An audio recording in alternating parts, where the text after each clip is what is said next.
Hier soir, je suis allée à une conférence chrétienne avec mon copain. Et c'est bien les conférences chrétiennes, t'as un moment de louange, t'as un moment d'adoration, et puis t'as l'opportunité aussi de rencontrer des jeunes. Et il y avait un certain moment où j'étais vraiment plongée dans l'adoration, j'avais les yeux fermés, et puis j'entends une voix. C'est donc un prophète qui se lève et il dit « Je vois l'appel pastoral sur ta vie, jeune homme. » Donc moi, avec mes yeux fermés, je suis là, ouais, ça c'est la parole de Dieu. J'encourage, tu vois, que cela puisse s'accomplir dans la vie de cet homme et tout.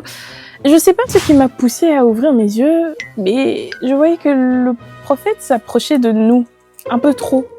C'est là où j'ai tilté, en fait. Devine sur qui s'est tombée cette parole. Mon mec. Mon mec. Sachez qu'il y a 3 choses que Jessica déteste dans la vie. Le fromage, les ballerines et l'idée de devenir femme de pasteur. Non, mais j'ai l'impression que ça t'amuse un peu trop, là. Tu comprends pas la gravité de ce sujet, en fait. Pasteur, évangéliste, docteur de la foi, apôtre, docteur de lettres de je sais pas quoi. Je veux pas. Pas du tout. Et je sais que, en tant que bonne chrétienne, je suis censée dire que ta volonté soit faite. Mais imagine que ma volonté est mieux. Juste cette fois-ci. Pas plus. C'est fou comme on peut aimer Dieu jusqu'à ce qu'il nous contredise. Non, attends, Tréphène, c'est pas ça. C'est pas ça ce que j'essaye de te dire. En fait, moi, j'aimerais bien que Dieu, tu vois, des fois, qu'il puisse signer en bas de mes prières. Signé. Ouais, genre un petit lui est approuvé. Tu vois? Moi, je comprends pas parce qu'en fait, il y a quelques semaines, t'étais limite en train de prier, jeûner, faire toutes les acrobaties que tout bon chrétien fait pour avoir une réponse, pour que Dieu te donne une réponse claire sur le fait de savoir si ton mec était l'homme de ta vie. Et là, il t'envoie un signe bien clair, un prophète. Et quoi, toi, tu veux un remboursement? Enfin, on a quand même 30 jours pour être remboursé, non? Je suis dans les temps.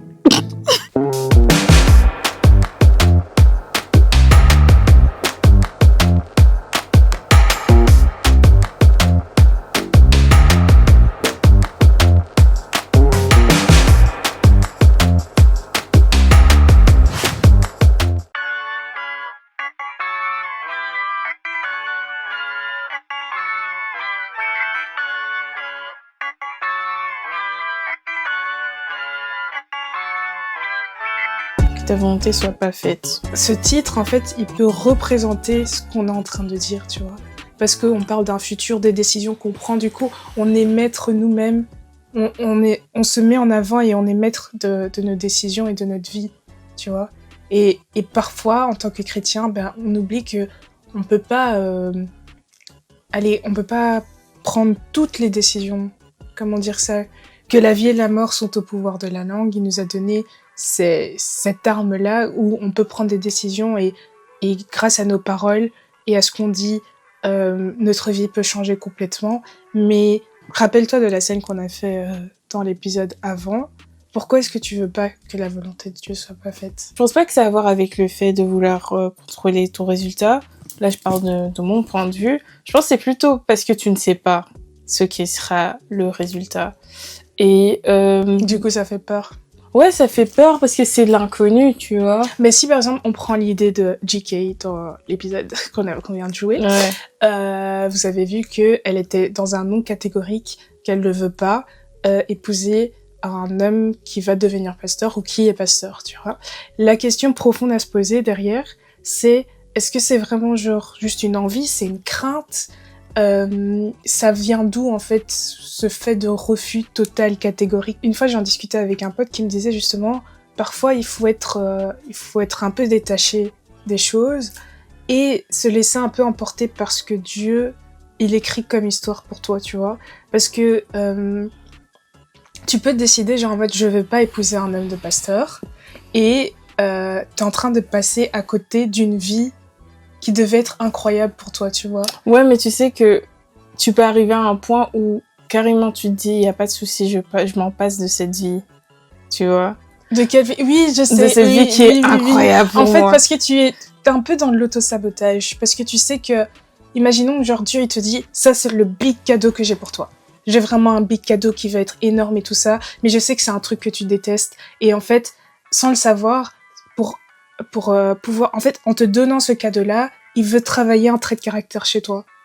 Tu vois, par exemple, le fait de devenir peut-être femme de pasteur, c'est pas le fait que ce soit un pasteur le problème, mais c'est tout le concept qui est derrière. Oui. C'est-à-dire que il va diriger une église, c'est-à-dire que vous allez être responsable, c'est-à-dire qu'il y a des gens qui vont venir se plaindre, que vous allez être tout le temps exposé et que peut-être vous allez être soumis à la critique facilement, tu vois, et que vous aurez peur en fait de parfois bouger parce que vous avez peur que les gens aient un avis négatif sur vous. Et c'est toutes ces choses qui te font peur. C'est pas vraiment l'aspect du mec qui devient pasteur parce que ça c'est cool et tout ça c'est trop bien.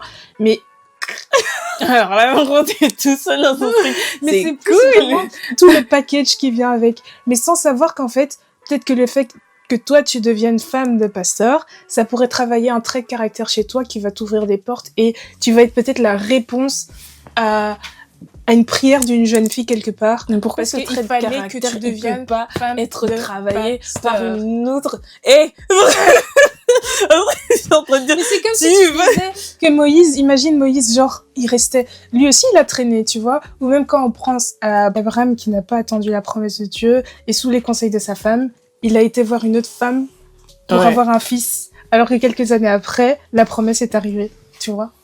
Et genre, ça a été sa plus grande joie d'avoir ce fils-là. Limite, il a boycotté son choix qu'il a fait à la base, tu vois, quand on dit Seigneur que ta volonté soit pas faite, c'est-à-dire que tu choisis ta direction de toi-même et ça te crée des problèmes et t'es obligé de chasser cette femme avec cet enfant et ça crée toute une autre population qui devait pas exister, tu vois, de base. Et alors que le cadeau de Dieu, par après, tellement qu'on est parfois autosuffisant, parfois on est égoïste, parfois on croit tout savoir, tu vois, qu'on est supérieur à tout, tu choisis de faire tes décisions toi-même pour que après quand t'es confronté à ce que Dieu a préparé pour toi, t'es là limite à boycotter le reste, tu vois.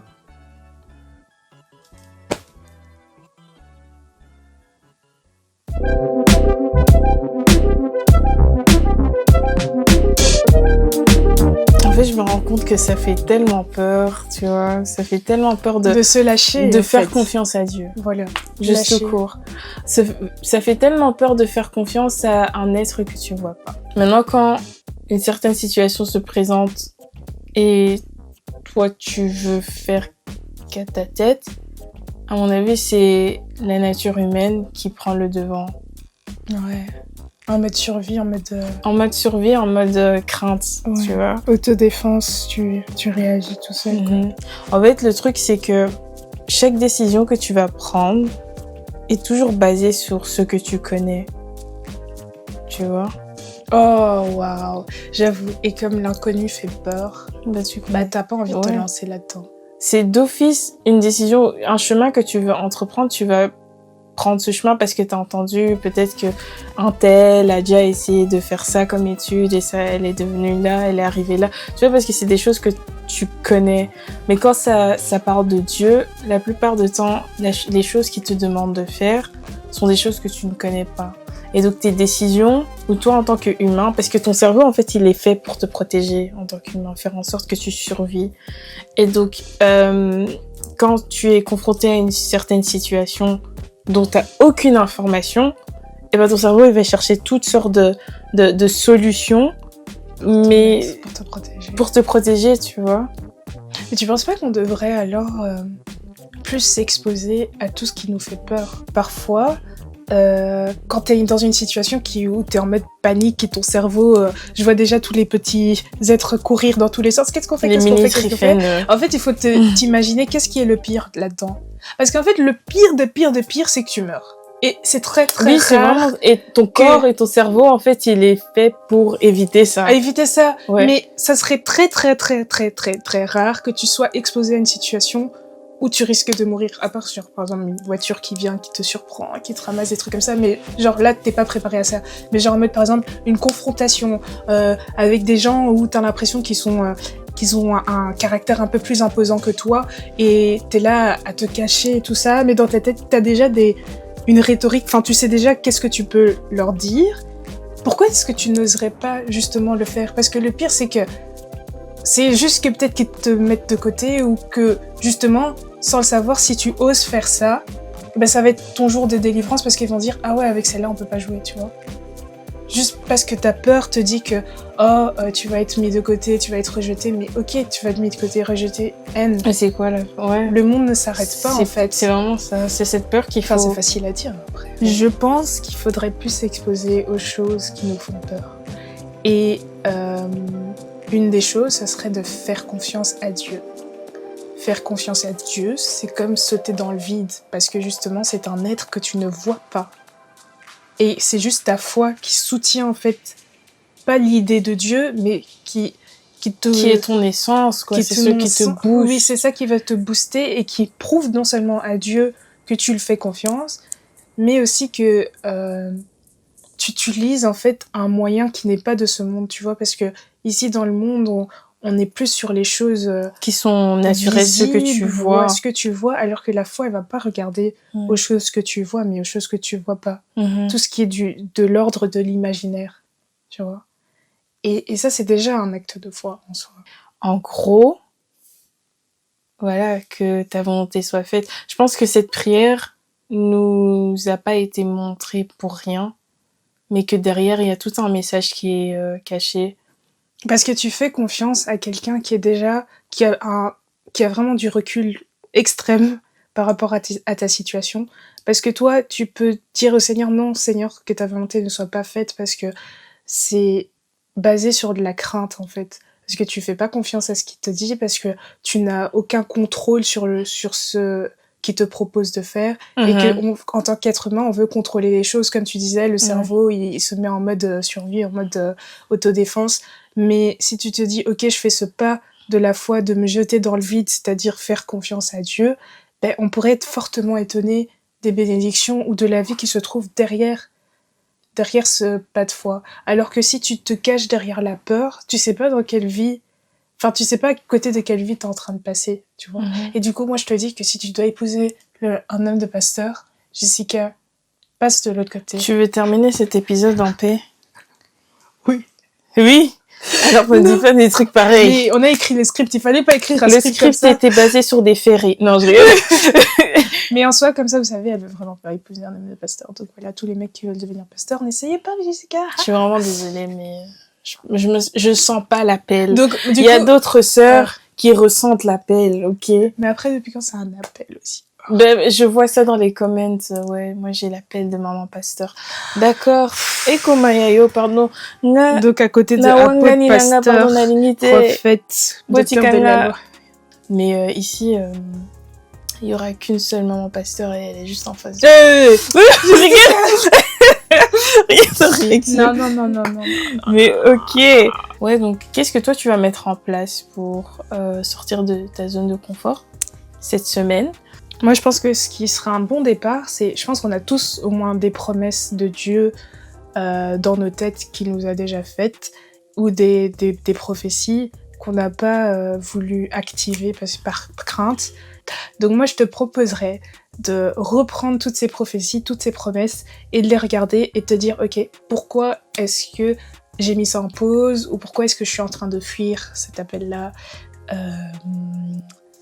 Parce que jusqu'aujourd'hui, t'as juste prié, Seigneur, que ta volonté ne soit pas faite, en fait, sans le dire directement. Sans le dire directement, juste en fuyant et en ne répondant pas à l'appel. Bon, ça, c'est vraiment Christians only, on va dire. Ouais. Mais pour ceux qui ne croient pas forcément en Dieu non plus, quel est un rêve que tu as toujours voulu réaliser? Mais vous êtes mis vous-même des freins en vous disant en fait non, ça va pas arriver, ou vous vous êtes auto-saboté pour pas atteindre ces objectifs-là dans votre vie, parce que peut-être vous vous sentez pas assez qualifié. Et donc essayez d'écrire, de méditer sur ça et savoir d'où viennent ces craintes et pourquoi vous avez peur, et quelle est la pire chose qui pourrait arriver si vous dites oui, j'y vais, oui, je vais oser. Voilà. C'est ça, il faut oser. En fait, ose pour avoir une histoire intéressante. Ouais, en fait, non, mais vraiment. Tout court. Moi aussi, c'est ce que je me dis. Genre, Ouais. tu sais, si Vas-y. tu oses, ça te démarquerait de toutes les histoires banales. Non, t'as quelque chose à raconter. Mais vraiment, mais même Pardon. ta vie, elle prend un autre tournant, tu vois. Mais oui. C'est comme les gens qui, du jour au lendemain, deviennent des nouveaux riches. Leur vie, elle change, elle prend un autre tournant, tu vois. Et ça, c'est un truc qui pourrait nous arriver à tous. On n'est pas tous appelés à avoir la routine du 7h, 18h, je sais pas. Et après, il y en a qui aiment bien ça c'est bien. Ta vie est entre tes mains et c'est grâce au pouvoir de ta parole, de tes décisions, que tu peux tout changer. Exactement. Bref, j'espère que vous avez aimé ce podcast. On a tout changé. Un peu. Plus ou moins. J'espère que vous aimez bien. Et j'espère que vous avez aimé la mise en scène. Préparez-vous pour les prochains épisodes qui vont être vraiment sympas, où notre actrice incroyable, Jessica, ici, va nous faire des dingueries. Oui, mais vous inquiétez pas, je suis accompagnée par une star internationale qui était en tête affiche d'une pièce de théâtre.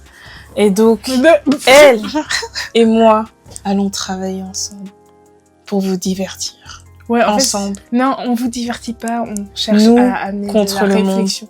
Quelle réflexion! Bah oui, On réfléchit, nous. oui, on divertit au début de l'épisode, mais après, on est en train de réfléchir et d'analyser les situations parce qu'on essaye de read the room. Elle a essayé, oui. C'était vraiment D'accord, on y va. Voilà. Mais bon, bref.